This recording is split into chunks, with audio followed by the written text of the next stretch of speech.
نحمدہ و نصلی علی رسولہ الکریم اما بعد اعوذ باللہ من الشیطان الرجیم بسم اللہ الرحمن الرحیم۔ بھائیو، دوستو اور بزرگوں، ہمارے پاس راستہ موجود ہے اور وہ راستہ سنت کا راستہ ہے۔ اللہ کے نبی علیہ الصلاۃ والسلام کی سنت زندگی اللہ کو بڑی پیاری ہے۔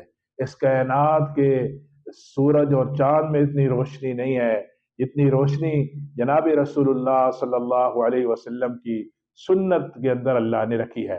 نبی صلی اللہ علیہ وسلم نے ارشاد فرمایا، من احیا سنتی عند فساد امتی فلہ میت اجر شہید۔ جس نے میری سنت زندگی کو زندہ کیا فتنے اور فساد کے دور میں، اس کو 100 شہیدوں کا اجر ملے گا۔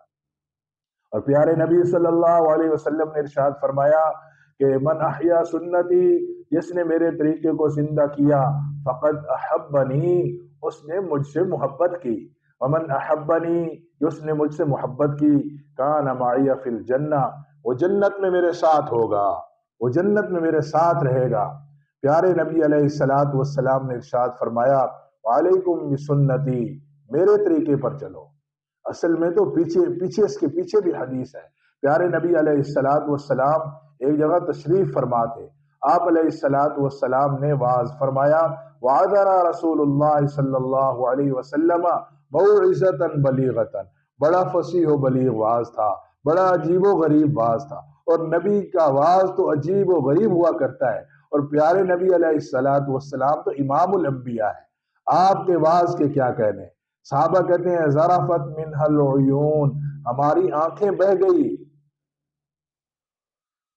ذرفت منها العیون، ہماری آنکھیں بہنے لگی، وجلت منها القلوب، ہمارے دل دھڑکنے لگے۔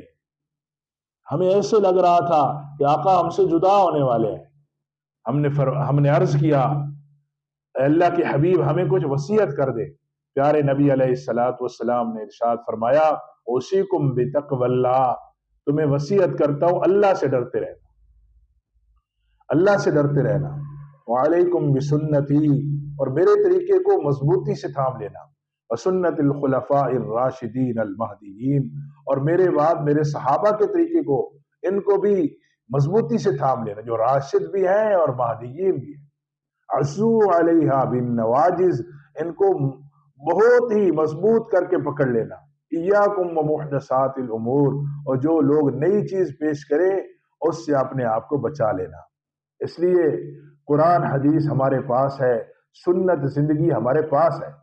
اس وقت ضرورت اس بات کی ہے کہ ہم چلتے پھرتے، اٹھتے بیٹھتے، گھر میں ہوں، بازار میں ہوں، جس جگہ بھی ہوں، پیارے نبی علیہ الصلوۃ والسلام کی سنت زندگی کو لے کے چلیں، آپ علیہ الصلوۃ والسلام کی ایک ایک ادا کو لے کے چلیں، تاکہ ہمارے اندر وہ زندگی آ جائے جس سے، جس زندگی کے اندر اللہ نے خوشبو رکھی ہے، جس زندگی کے اندر اللہ نے روشنی رکھی ہے، اس زندگی کا ایک نام کیا ہے؟ سنت والی زندگی۔ اللہ پاک سنت والی زندگی پہ مجھے اور آپ کو چلنے کی توفیق نصیب فرمائے۔